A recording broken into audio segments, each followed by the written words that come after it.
go home and have some tea and forget all about it. Yes, let's forget all about it. Here, let me have Jasper.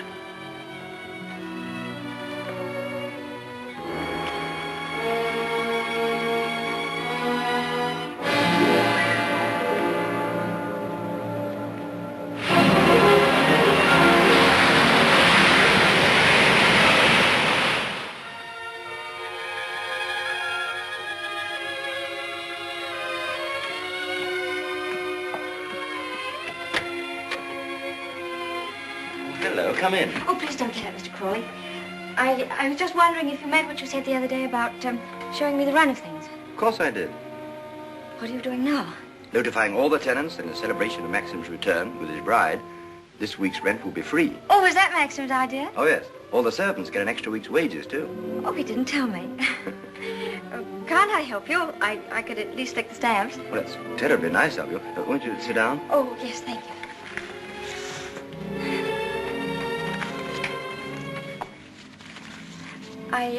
I was down at the cottage on the beach the other day. There was a man there, a queer sort of person. Jasper kept barking at him. Oh, yeah. Must have been Ben. Excuse me. He's quite harmless. We give him odd jobs now and then. That cottage place seemed to be going to rack and ruin. Why isn't something done about it? Well, I think if Maxim wanted anything done about it, he'd tell me. Are those all Rebecca's things down there? Yes. Yes, they are. What did she use the cottage for? The boat used to be moored near there. What boat? What happened to it? Was that the boat she was sailing in when she was drowned? Yes. Capsized and sank. She was washed overboard. Wasn't she afraid to go out like that alone? She wasn't afraid of anything. Where did they find her? Near Edgecombe. About 40 miles up channel, about 2 months afterwards. Maxim went up to identify her. It was horrible for him. Yes, it must have been. Mr. Crawley, please don't think me morbidly curious. It isn't that. It's just that I feel at such a disadvantage. All the time, whenever I meet anyone, Maxim's sister or even the servants, I know they're all thinking the same thing. They're all comparing me with her, with Rebecca. Oh, you mustn't think that. I can't tell you how glad I am that you married Maxim. It's going to make all the difference to his life. And from my point of view, it's very refreshing to find someone like yourself who's not entirely in tune, shall we say, with Manderley. That's very sweet of you. I dare say I've been stupid, but every day I realize the things that she had and that I lack. Beauty and wit and intelligence and all the things that are so important in a woman. Well, you have qualities that are just as important. More important, if I may say so. Kindness and sincerity and, if you'll forgive me, modesty mean more to a husband than all the wit and beauty in the world. We none of us want to live in the past. Maxim least of all.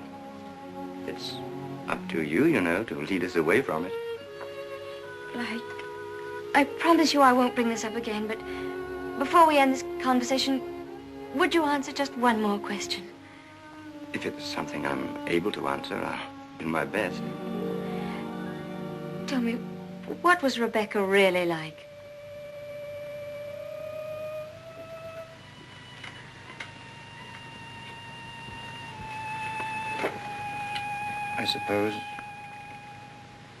I suppose she was the most beautiful creature I ever saw.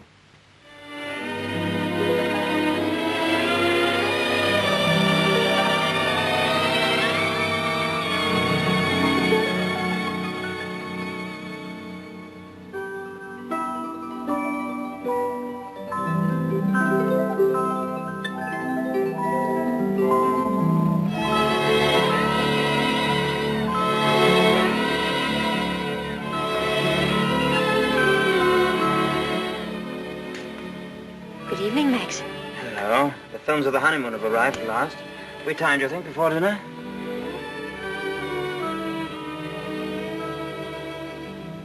What on earth have you done to yourself?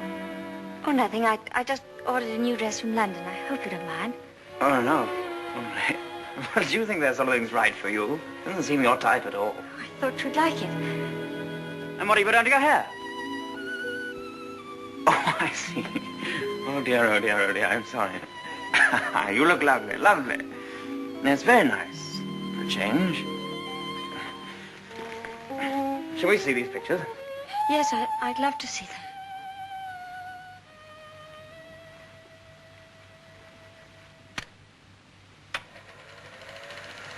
Ah, look now. Oh, look at that. Wasn't it wonderful, darling? Can't we go back there someday? Yes, of course, of course. Ah, look at you. Won't our grandchildren be delighted when they see how lovely you were? Oh, look at you. Yes. Oh, I see. Oh, I like that. Look at that. That's very nice. Oh, remember that. Yes. Oh, I wish our honeymoon could have lasted forever, Maxim. Oh, dash it, look. Oh, hang it. Threaded it up wrong as usual or something. Yes, Fritz, what is it? Excuse me, sir. May I have a word with you? Yes. Come in. It's about Robert, sir.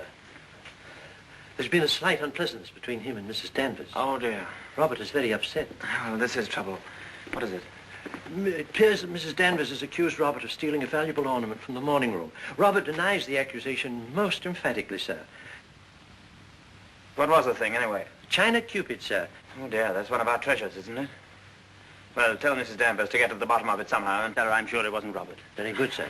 Oh, why do they come to me with these things? That's your job, sweetheart. Maxim, I wanted to tell you, but, well, I forgot. The fact is, I broke the China Cupid. You broke it? Now, why on earth didn't you say something about it when Fritz was here? I don't know. I didn't like to. I was afraid he'd think me a fool. Well, you think you're much more of a fool now. You'll have to explain to him and Mrs. Danvers. Oh, no, Maxim, you do it. I'll go upstairs. Don't be such a little idiot, darling. Anybody would think you were afraid of them. It's all a mistake, Mrs. Danvers. Apparently, Mrs. De Winter broke the cupid herself and forgot to say anything about it.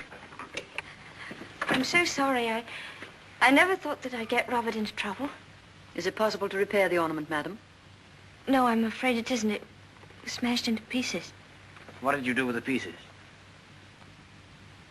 Well, I put them at the back of one of the drawers in the writing desk. Well, it looks as though Mrs. De Winter were afraid you were going to put her in prison, doesn't it, Mrs. Danvers? Well, never mind. Do what you can to find the pieces, see if they can be mended, and above all, tell Robert to dry his tears. I shall apologize to Robert, of course. Perhaps if such a thing happens again, Mrs. De Winter will tell me personally. Yes, yes, all right. Thank you, Mrs. Danvers.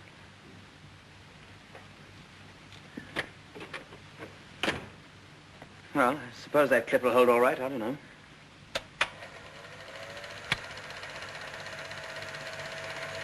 I'm awfully sorry, darling. It was very careless of me. Mrs. Danvers must be furious with me. Oh, hang Mrs. Danvers. Why on earth should you be frightened of her? You behave more like a upstairs maid or something, like the mistress of the house at all. Yes, I know I do. But I feel so uncomfortable. I try my best every day, but it's very difficult with people looking me up and down as if I were a prize cow. Well, what does it matter if they do? You must remember that life at Mandel is the only thing that interests anybody down here. What a slap in the eye I must have been to them then. I suppose that's why you married me. Because you knew I was dull and gauche and inexperienced and there could never be any gossip about me. Gossip? What do you mean? I don't know. I just said it for something to say. Don't look at me like that. Maxim, what's the matter? What have I said?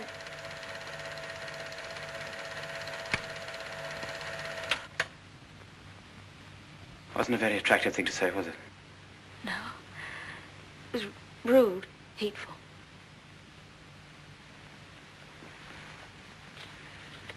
I wonder if I did a very selfish thing in marrying you. How do you mean? I'm not much of a companion to you, am I? You don't get much fun, do you? You ought to have married a boy. Someone of your own age. Maxim, why do you say this? Of course we're companions. Are we? I don't know. I'm very difficult to live with. No, you're not difficult. You're easy, very easy. Our marriage is a success, isn't it? A great success? We're happy, aren't we? Terribly happy.